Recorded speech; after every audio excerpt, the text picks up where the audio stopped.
behind the award-winning documentary She. Welcome to She Goes by Jane on Evergreen Podcasts. I'm your host, author, and poet Amy Baker. And I'm Vanessa Ciccarelli, photographer and independent filmmaker. At the end of this episode and every episode, we will be joined by a special guest who will read an original poem by Amy Baker about the woman we are featuring. This episode features actor Mary Pat Farrell. Hi, Vanessa. Hi, Amy. Do you know what we're talking about today? I heard the name Brianna Maitland, but I don't know anything more than that. Right. So you're not necessarily someone who follows a lot of true crime stuff, which...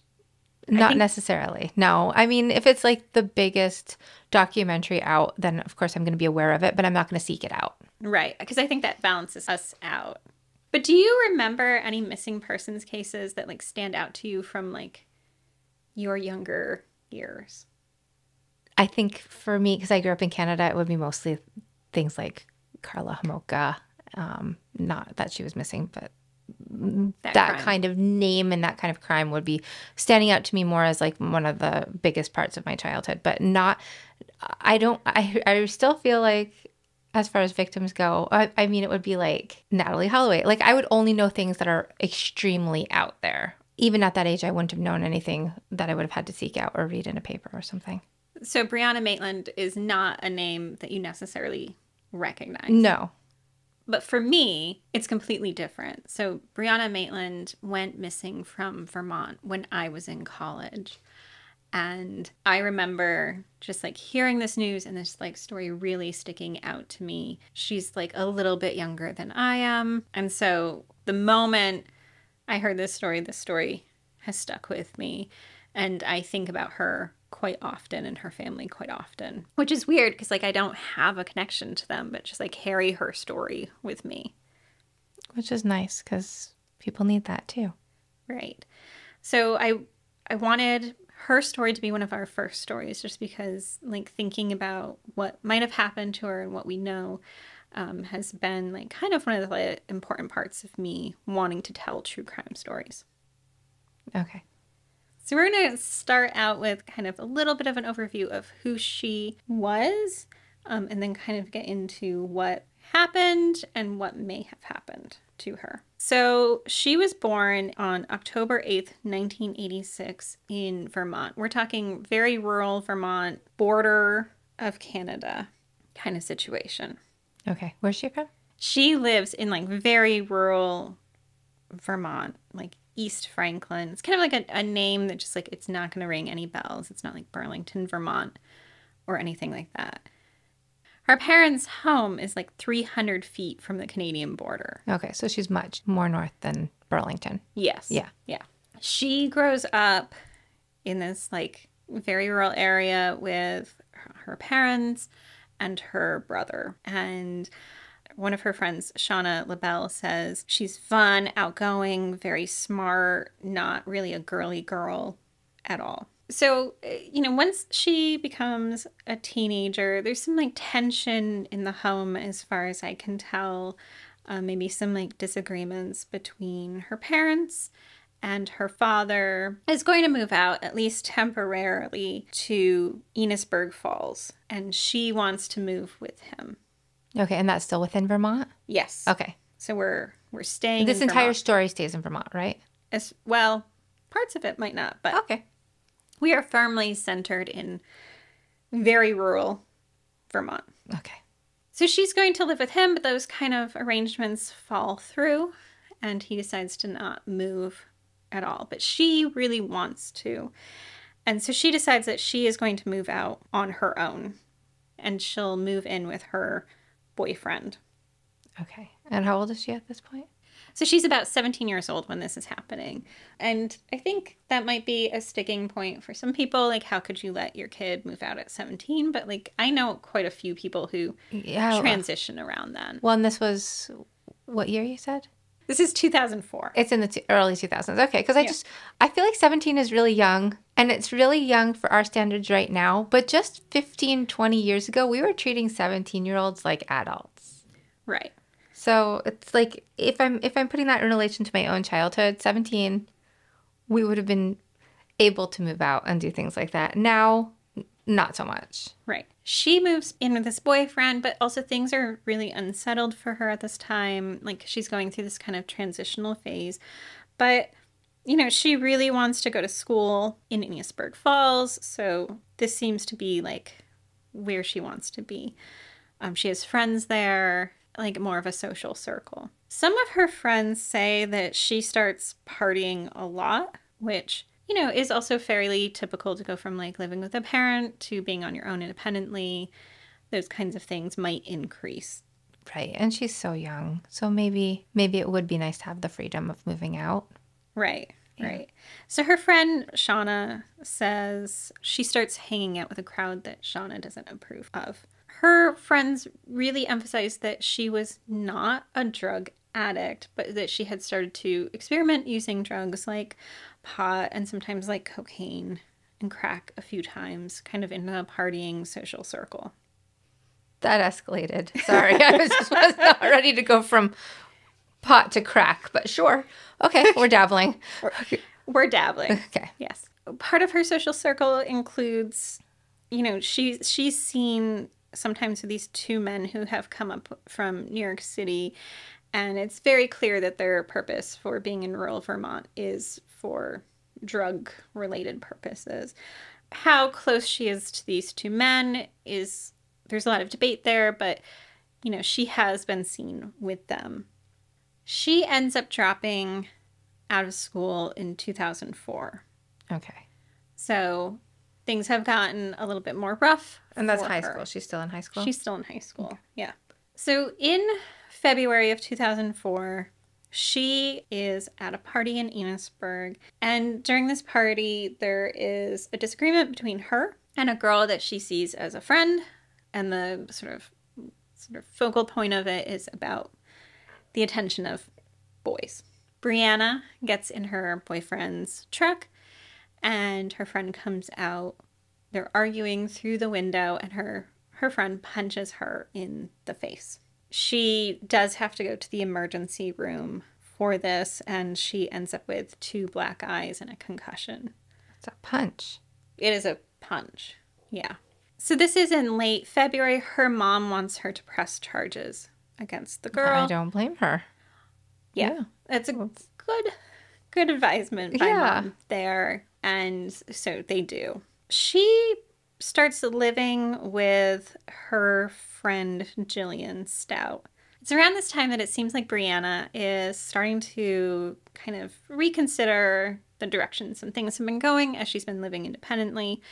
So she's living with this friend, and the friend says, like, you know, things are pretty normal for them. Like, she's not partying as much. They just come home, they watch TV or read, and that's kind of their everyday. On March 19th, 2004, this is a Friday. This is a day that's pretty important in this whole story. So her mother takes her to go and take a math test, which is part of her GED. So she's decided to get her GED instead. After they leave there, they go clothes shopping in St. Albans, Vermont. They're looking to buy some clothes because Brianna is now working 2 jobs. One is at a diner in St. Albans, and her other job is at the Black Lantern Inn in Montgomery, Vermont.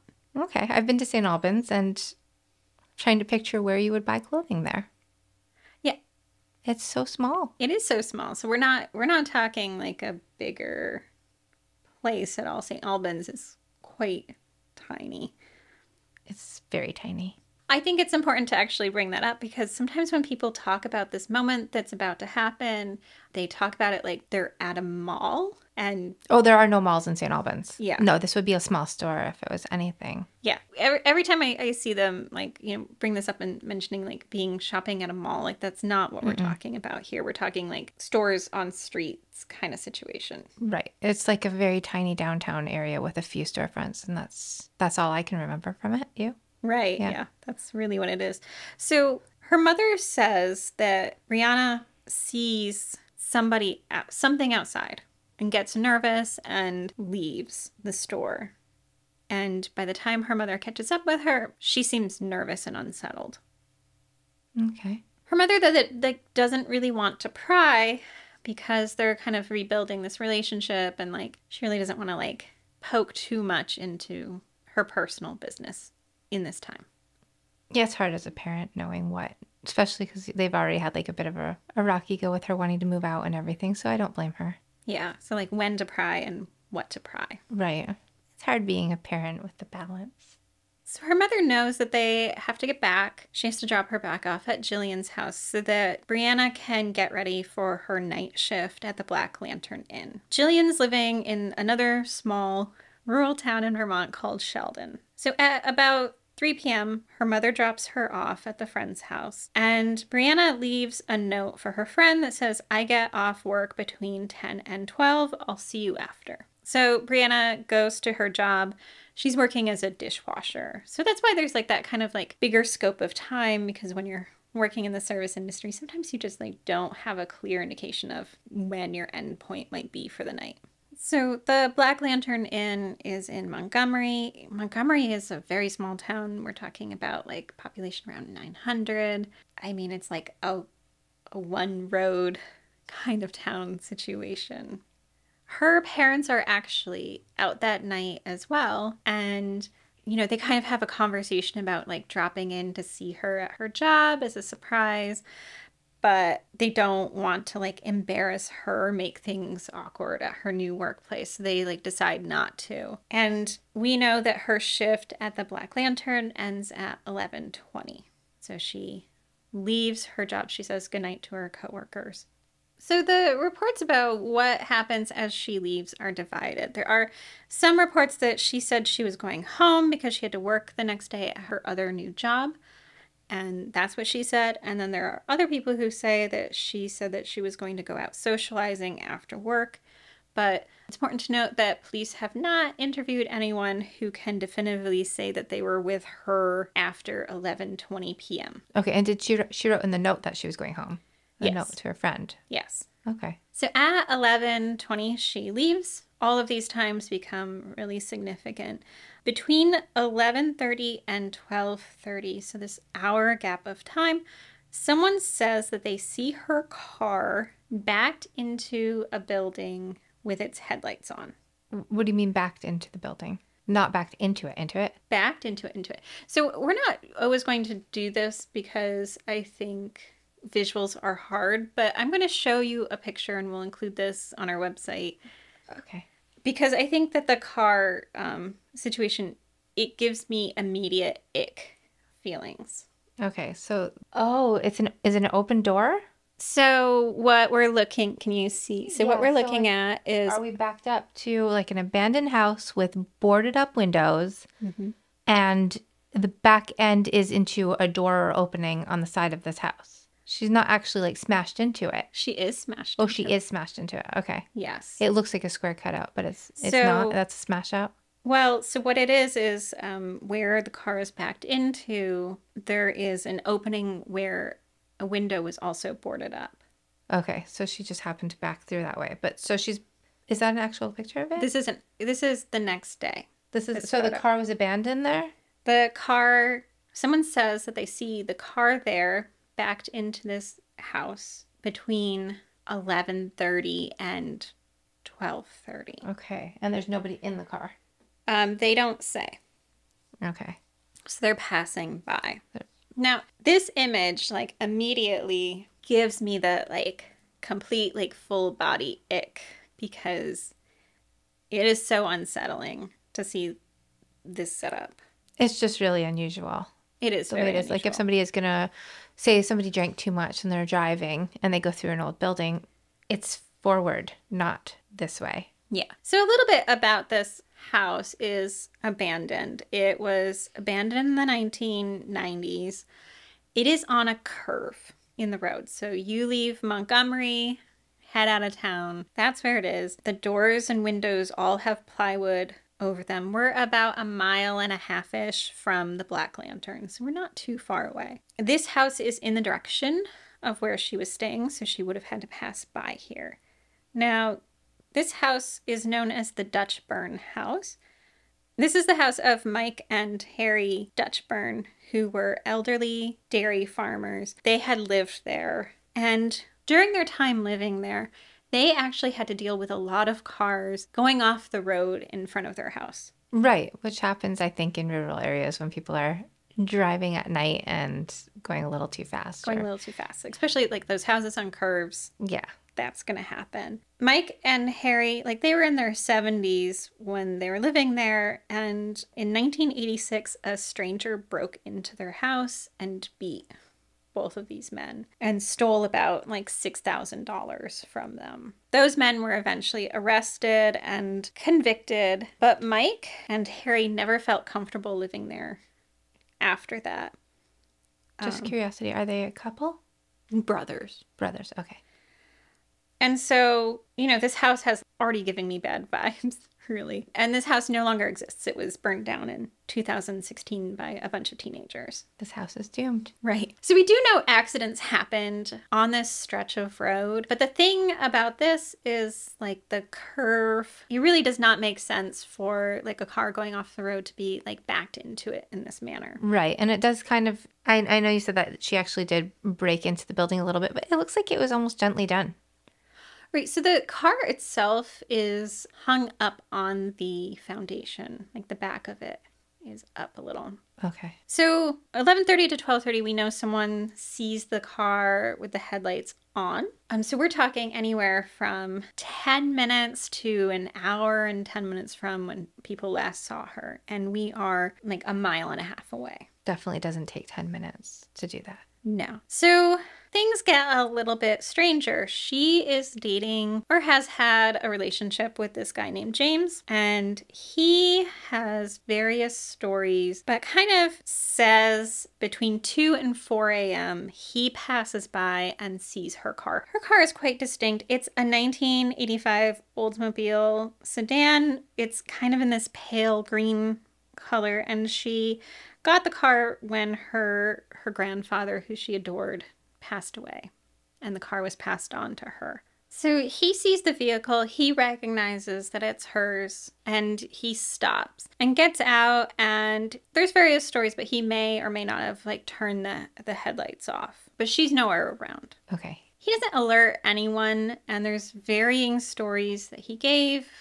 some of which are that he himself has been drinking and didn't want to get in trouble for anything if he happened to call the police and they came.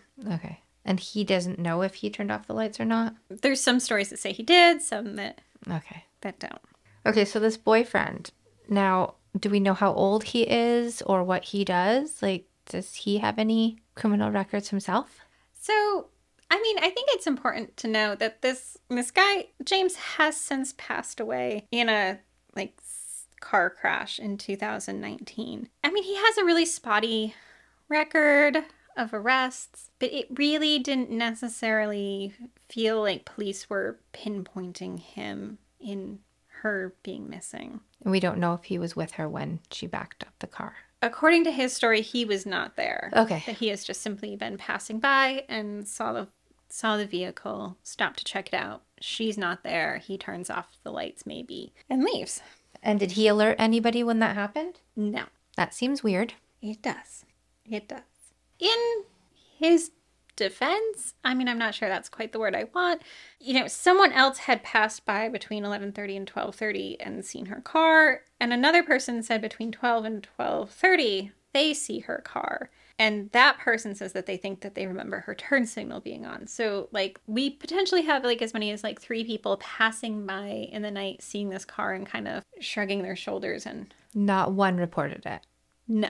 Okay. The next day, other people are passing by it during the daytime. And it looks unusual and unsettling enough that some of them take photos of this car. So the photo that I just showed Vanessa and that we'll put some copies of on our website, that is because of these passerbys who stopped and took some photos. Okay. So nobody's involved right now. People are noticing, though. People are noticing. And, you know, some of her personal belongings are on the ground, including a broken necklace. There's some plastic bottles, like water bottles. Those are all on the ground. And we have not heard from her. We have not heard from her. Eventually, a trooper does stop and sees the vehicle, checks it over. He does not take any photographs of the vehicle. So again, the only photographs that exist are because these passerbys took them. He looks inside the vehicle and he notices that there are 2 paychecks for Brianna from the Black Lantern Inn. He makes the decision that he's going to go to the Black Lantern and ask them about Brianna. Okay. The car is in her mother's name, but he does not call her at all. Which seems strange. It does seem strange. So his sort of follow-up is he drives to the Black Lantern. Now, the Black Lantern, nobody is there. Right. No, I mean, it's great to contact the employer, but also shouldn't you be calling the name that's on the car? That should be, I would assume, standard procedure, but he does not do that. And kind of like what is said afterwards is that essentially it's rural Vermont and they frequently see disabled vehicles places. And so the level of concern is not there. Nobody's been reported missing. It's just a vehicle like smashed into an abandoned piece of property. Now, I also have some questions about wouldn't there be claims about property damage because that house is damaged. Right. But none of that is also followed just up on. calling the person who the car belongs to and saying, hey, what did you do with your car? Right. Why is it in this building? Yeah. Come get your car. Yeah. Yeah. Instead, the car is towed. Okay. So it's towed. He goes to the Black Lantern. Nobody is there. And then essentially that's it. So at this point, nobody's reporting her missing because nobody in her family or friends knows about this, right? Or has Right. she been reported missing? She's not been reported missing. Okay, so this is again, had he called the name on the car, the mom could have said, yes, my daughter's been driving that. Let's find my daughter. Right. That is not what happens, though. Now, if you remember, Brianna wrote a note to Jillian that said that she would be back between 10 and 12. Right. Brianna obviously does not show back up, and Jillian assumes that Brianna changed her mind and might have gone home. So she knows that she's not there, doesn't say anything. At this point, her boyfriend James knows, but also doesn't say anything. He saw the vehicle, but he knows she's not in it. Right. So nobody's looking for her. Nobody's looking for her, but Jillian just has made this assumption. I get the sense that Brianna kind of changing her plans and heading home might have been a thing. So Jillian goes to her grandparents for the weekend, and when she gets back, she expects Brianna to be there or to have heard from her, and she's not. Are we concerned now? So now we're concerned. So it's Good. Tuesday. Brianna left the Black Lantern Inn Friday night. So when Jillian gets back, Brianna's not there. She calls Brianna's parents. Okay. Finally, somebody calls the parents. Right. So her dad is away for work. Her mom is there, though, and her mom calls 911 and reports her missing. And this is when kind of things pick up. But she's calling everyone possible, and no one has seen her. On Wednesday, her dad has driven home overnight. They're looking for her. They're driving around. On Thursday, her parents go to the police barracks, and that is when finally there is a connection made between the car and Brianna. So when they went there, did the police finally figure that out, or did they see the car? So I believe the police finally put it together. Okay. But until now, the parents did not know that the car had been found.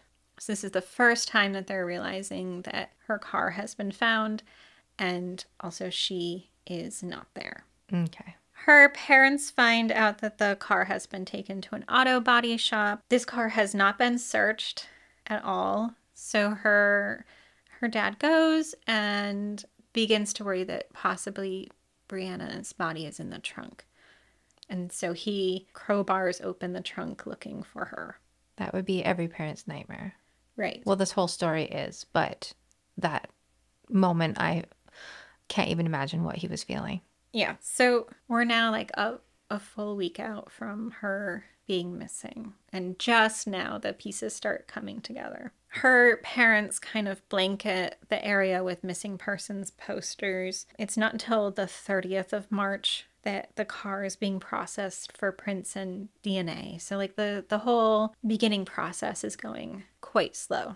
So they're taking it seriously, but slowly. Like slowly. I think like every time like you see one of those things, it's like the first 48 hours are the most important. And like we ignored the first 48 hours. We ignored the first 48 hours. Right? Like if her boyfriend had said something, or if the police officer had called her mom and been like, we found this car. I'm still surprised they didn't call about the car at all, and they just put it at like an auto body shop. Right, like don't you want to let that person know? Yeah. Like you have to come claim your car, and then you could figure out what happened and press any charges that would need to be of like ruining someone else's property. Yeah, because like very clearly an accident with property damage has occurred. It doesn't matter that the Dutch burn house was abandoned. Like the house itself, the structure has been damaged. It still belongs to somebody whether it's abandoned or not, right? So I mean, yes. It has to be like things have to be held accountable at some point. Mm-hmm. On April 1st, Class Kids Foundation, which is named after Paul Class, they come out and about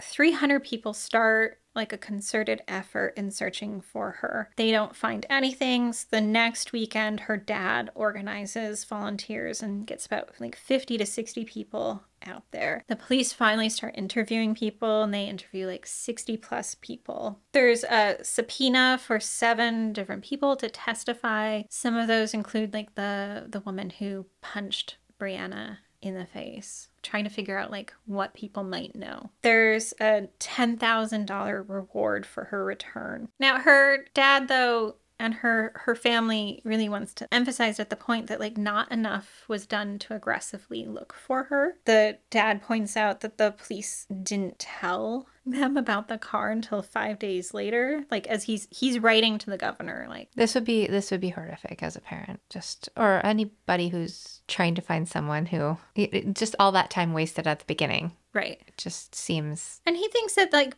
some of the sluggishness about dealing with it and looking for her is that she's kind of being characterized and classified as a runaway. Right. She'd been having a rough patch and going through some things, and so she gets like kind of lumped into someone who purposefully does not want to be found. He also emphasizes that the crime scene itself, where the car was found, all of that was destroyed in the process. So like no evidence was taken initially in this process. What about footprints? What about other types of evidence? Like there was snow and then there wasn't snow. So what got lost in that moment? Right. And they did talk about like that broken necklace and everything. Does the dad know about that at this point? Yes. Those items were like put into the car. Her mom starts having dreams where she is dreaming about her daughter's disappearance, and she keeps on waking up every time before she finds out like what happened to her. In the early days, they find some clothes in the woods near Montgomery.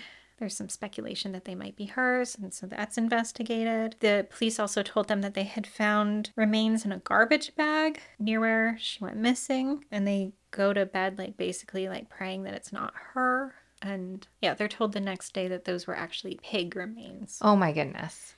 That's okay. They shouldn't have been told about those in the first place then. Right, until you figure it out. Let's find out if they're pig or human before we tell anyone's family. Right. There's like reports of people seeing her working at a strip club in Boston. There's reports of people seeing her in various locations. So her parents are like literally driving all throughout the Northeast. They go to like Boston, they're going to Montreal, Syracuse, Albany. Like they're covering a good swath of the Northeast, just trying to chase leads down. And these people who saw her, they're reporting this without talking to her. So we don't know if it's even her.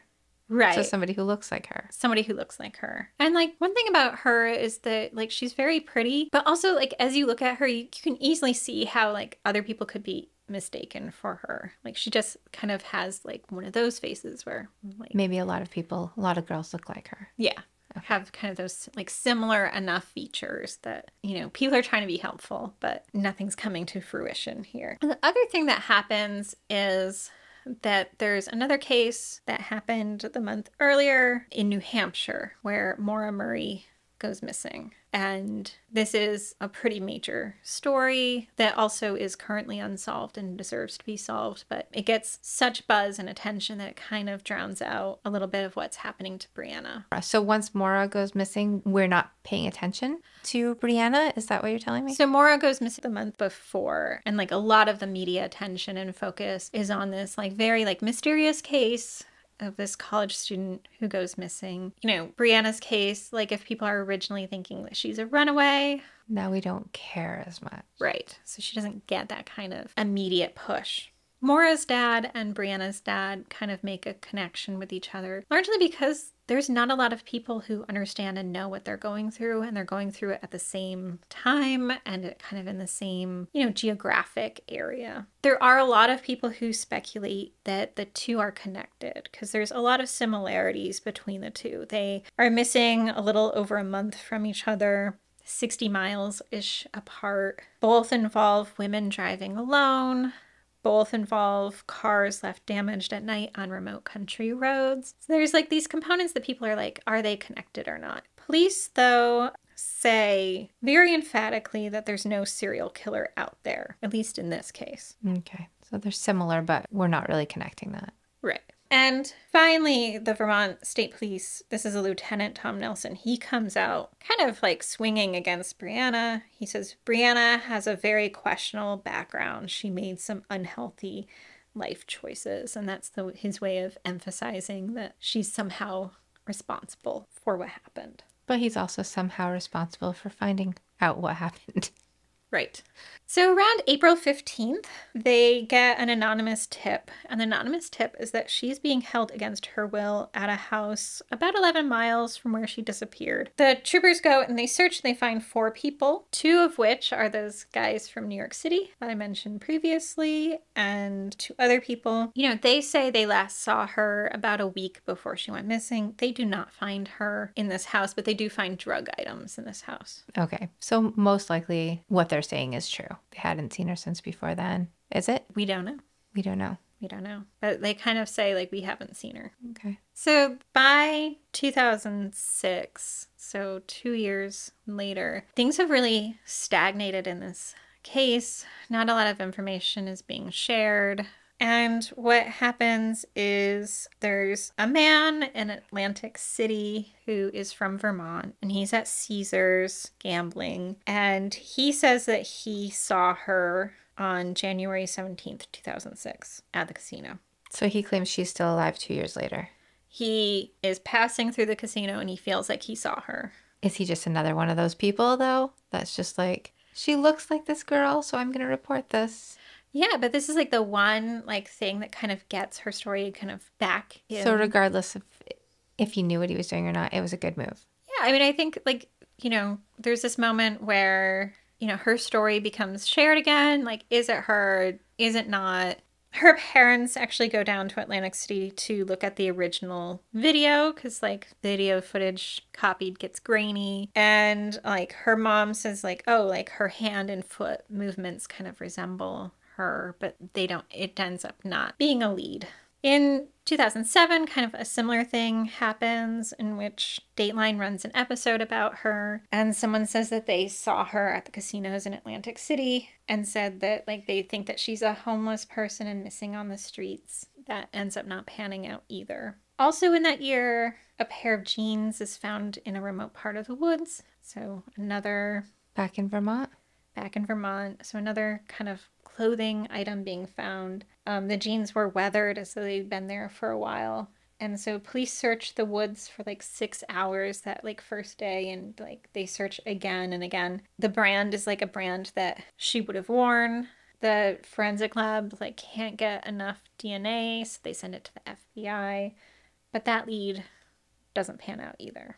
So we've just got a bunch of dead ends. All dead ends. So it's not until 2008 that police start saying very publicly that they believe that she was a victim of foul play. So Detective Lieutenant Glenn Hall says there's no indication she was going to take off. We've taken a hard look at the evidence we do have. The scene where the car was found, we've delved into people associated with her and who had contact with her in the days and weeks prior. And there's no indication that she just up and left, which leads us to believe that something happened to her and it wasn't good. Okay, well, at least she's no longer being just called a runaway or a little troublemaking girl. Right.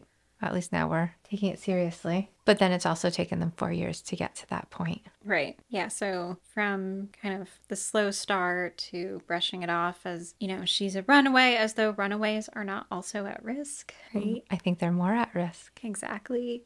To finally admitting in 2008 that something happened. So in 2012, so we're now 8 years out, her case gets kind of bumped up again. And this is largely because of a serial killer who is known because he kind of traveled a bit through the United States and potentially killed people in different spots of the country. And one of those places, he killed a couple in Vermont. So they think it's possible that he killed her while going through Vermont. So that's one of the theories, right? Because he owned a house in Constable, New York. Okay.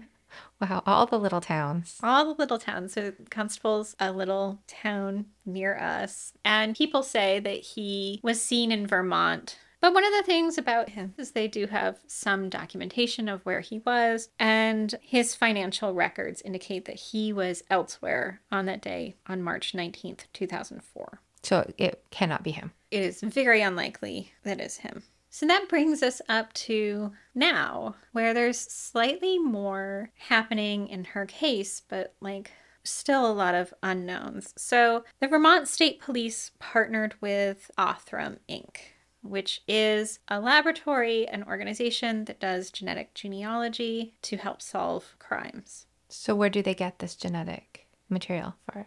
So they have some DNA that was found near her car. Okay. And being very vague there because the police have been very vague about reporting what it was, just near her car. Othram Labs has reported back that they identified the source of that DNA. But police have said, and they have stressed, that doesn't mean that they've identified a subject at all. It just means that there was DNA. They figured out whose DNA that was. And they didn't say whose it was? No. And so did they find that DNA when they first found the car, or did they go back later? Because it seems like when they first found the car, they didn't really think it was foul play. Yeah, so it seems like in that first Saturday, the day after when the police officer found it, seems like very little evidence was collected, or no evidence was collected. Right, because if you think it's just a regular abandoned car, you wouldn't be searching for DNA. Right. I mean, it legit seems like, he rolled up, sees this car, sees some stuff on the ground outside, throws that into the car and gets it towed. And that was kind of... Right. So how long after did we go back for this DNA? So, I mean, it seems like that would have been, I'm guessing, at least a week later, because there was no necessary crime until her parents were like, that's our car and our daughter is missing. Right. And it's in the winter and things are melting. Is it possible that if there was more, it could have just been flushed away with the melting snow? Yeah, well, that's what her dad says, that there was no clear established crime scene, immediately. And that lack of follow through impacted whether there was evidence or not. It impacted that. Right. And so nothing came from that DNA anyways. It possibly has, and police just are... just keeping it to themselves for now. Keeping it to themselves for now. I hope so. They say now, so Captain Scott Dunlap of the Major Crimes Department says, we've never lost sight of Brianna's case and have worked relentlessly to find out what happened to her so we can provide answers to our loved ones and hold any offenders accountable. So it sounds like it's being taken seriously now then. Yeah, I mean, there seems to be, in 2008, they start acknowledging, something happened to her. And have kind of been moving forward in that vein since then, at the very least. But her mom brings up a really easy point, which is overlooked, which is that Brianna's paychecks were in her vehicle. If you were actually going to be a runaway, you would not have left what would have been for her a substantial amount of money behind. Absolutely. And if she was running away, why would she be backing up to a building, going into the building? You would want your vehicle also. That doesn't account for the broken necklace. Mm-hmm. It doesn't seem like a runaway situation to me. No. Also leaving that note for her roommate saying, I'll be back, getting ready for the job the next day. None of this sounds like a runaway situation to me. Right. I think one of the things is if you listen to what is now a pool of information about this case, is that there are a lot of theories about what might have happened to her. Like any small town, there's a lot of gossip about what could have happened. And there are people who firmly believe that they know who did it. But it's one of those cases where like someone just needs to say the thing. And they probably do know, because I came from a small town, and normally there's a lot more truth in that gossip at the core of it than anyone really would want to admit. I think there's a lot usually added on to make it, that much more exciting. But if you keep hearing the central part of those rumors to be similar, then there's probably a bit more truth to it. Right. And like, we're not getting into all those theories because there's just like not those like factual established things to back it up. And like, really the emphasis should be that like a young woman who was really trying to start her life, was trying to take steps to move forward in her life, is missing. And like, that's the important part of the story, I think, rather than getting caught up in like the kind of gossip theories. Yeah, but you do know that they know who did it. I do know they do know who did it. Yeah. Yeah. So you've been following this case since Brianna first went missing, and now we're looking at almost 20 years and it's still not solved. Do you think that there's hope for that in the future? Right. So like, she went missing my senior year of college. And if I think about all the life that I've lived in that time that she might not have, kind of those touch points, all the things that I've done that she was not able to do. And I think like it's really great that they're still working on her case, that they involved Othram in the next steps. And I hope that that continues to gain traction and they're able to put together more pieces to figure out what happened to her. And that if there are people in this small town who do know, or small towns who do know what happened to her, that finally at some point they're willing to come forward and say what they know about what happened that night. Right. And we know for sure something happened, that there's not a little tiny shred of hope out there that maybe she is out living that amount of life. I think it's highly unlikely. I think the switch in 2008 to actually saying that they know something happened to her likely means that police were able to gain at least some amount of evidence to switch from thinking of her as a runaway to something having happened to her. So I think it's unlikely, although I wish that wasn't true. Right. And I bet her parents, any way it happens, are going to want some closure. Right. Getting some sort of answers is so important. It really is. Now we are going to listen to Amy's poem, Rest Your Head Beside the Mountains, read by Mary Pat Farrell. Mary Pat was born and raised in Vermont and currently resides in Los Angeles. She is an improviser and actress, an alumnus of the Second City, and has most recently appeared on Night Court, 911, and On the Verge. Rest your head beside the mountains. If you sketched that early morning, a study of swallow down and dishwater would appear before the overpainted car came into focus. Headlights turned out, bumper settled into the side of a wretched farmhouse, both abandoned like corn husks beside a Vermont road. Water bottles scattered in the yellowing grass in the snow-edged clearing where no footprints leave trace of passage. Take her sky-gray night layered with fog and place your head beneath the curtain, where you will see the current that pulls you here from the back room of an inn closed in the years since she's been gone. She never felt the mountains rising in the distance, watching over a place where does skim past, a place where her body was not laid to rest in hollow dirt. But you will know to leave this haunted place. You've got to move on. For more information about our show or to check out other shows on the network, please visit evergreenpodcast.com. Bye, Vanessa. Bye, Amy.